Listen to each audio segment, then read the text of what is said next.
Every iconic horror villain, from Norman Bates to Leatherface, owes its twisted existence to one man. A quiet, peculiar handyman from rural Wisconsin who committed a series of acts so unthinkable, they redefined horror for a generation. His name was Edward Theodore Gein, better known as the Butcher of Plainfield.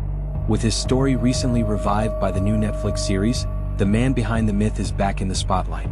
Today we put aside the Hollywood dramatization. This is the true chilling story of isolation, obsession, and the macabre collection found in Ed Gein's House of Horrors. Ed Gein's story is impossible to understand without first understanding the suffocating isolation of his youth.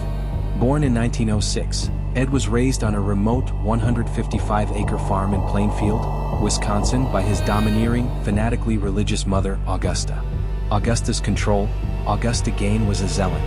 She preached daily sermons to her two sons, Ed and Henry, about the inherent sinfulness of the world, specifically condemning all women as agents of the devil. She violently enforced a moral isolation, barring her sons from making friends and ensuring they remained virgins their entire lives. The Oedipal complex. Ed developed an intense, crippling devotion to his mother, who was the single most powerful figure in his life. This toxic, all-consuming relationship became the key to understanding his later crimes. In 1944, Ed's older brother, Henry, died under suspicious circumstances during a brush fire. Ed reported Henry missing but led police directly to his body, which had unexplained bruises on the head. Though officially ruled asphyxiation/heart failure, authorities later suspected Ed may have killed his brother, potentially because Henry was critical of their mother. This remains an unconfirmed murder, though widely theorized as his first act of violence. When Augusta died of a stroke in 1945, Ed was left utterly alone. He sealed off his mother's bedroom and other key areas of the farmhouse, preserving them as a shrine while living in squalor in the rest of the house. His anchor was gone, and his mental health began its terrifying descent. 18 months after Augusta's death, Ed Gein began his crimes, not as a killer but as a body snatcher. 1947 to 1952, driven by an intense loneliness and a desire to bring his mother back or possess her, Gein began visiting local cemeteries at night.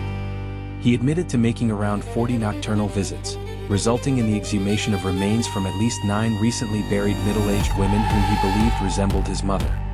Gein would steal bodies, bringing them back to the farm to experiment with. His primary goal was to construct a woman's suit, a macabre attempt to literally inhabit the skin of his mother and transform himself into her. The scope of Gein's obsession only became clear in November 1957, following the disappearance of Plainfield hardware store owner, Bernice Worden. Bernice Worden was reported missing when her son, Deputy Sheriff Frank Worden, found bloodstains and an empty cash register at her store. Gein, who was the last person to see her, became the immediate suspect.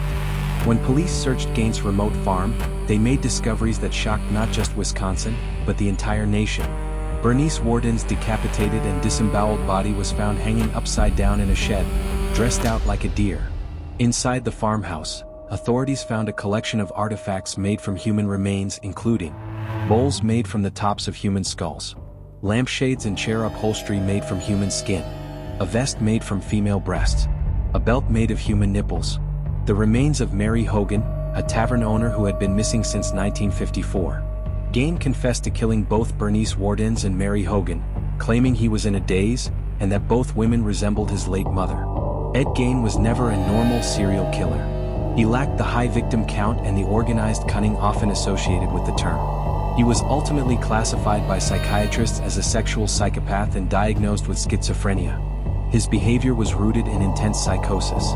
Psychiatrists believed his crimes were a ritualistic attempt to simultaneously bring his mother back to life and to destroy the female figures who had caused him such immense psychological distress. Gein was initially found unfit to stand trial in 1957.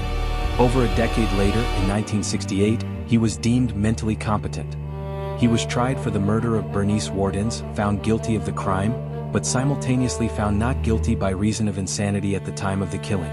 The outcome: Ed Gein spent the remainder of his life institutionalized in psychiatric hospitals, where he was reportedly a mild-mannered and compliant patient. He died of respiratory failure in 1984 at the age of 77. Was Ed Gein a cannibal? Though many films imply it, investigators debated whether Gein was a cannibal. While a human heart was found on his stove, Gein himself denied cannibalism and denied necrophilia, stating he used the remains to create his suit and artifacts. However, the presence of human organs near cooking facilities remains deeply disturbing, and the question is still posed in the popular narrative. The shock of Gein's crimes transcended true crime and permanently altered American horror cinema. His grisly story, initially reported in graphic detail by local media, became the inspiration for three of the most iconic horror villains ever created. Psycho, 1960, the earliest inspiration. Author Robert Bloch created the character Norman Bates after reading about Gein. The key similarity is the warped devotion to a domineering mother and the mental break following her death. The Texas Chain Saw Massacre, 1974. This film draws the most visually from Gein. The character Leatherface is directly inspired by Gein's habit of wearing face masks made of human skin. The infamous farmhouse full of bone and skin furniture mirrors the scene discovered in Plainfield. The Silence of the Lambs, 1991. The serial killer Buffalo Bill was a composite, but his desire to kidnap and skin women to create a woman suit was a direct, explicit nod to Gein's obsession. Today the farmhouse is gone. It burned down under mysterious circumstances shortly after his arrest, and his grave is unmarked. Yet, his legacy lives on, both in the current Netflix dramatization and in the cautionary tale of how isolation, delusion, and mental illness can birth a monster. The true horror of Ed Gein lies not in the Hollywood special effects, but in the fact that he was a seemingly quiet neighbor whose private darkness hid unimaginable evil.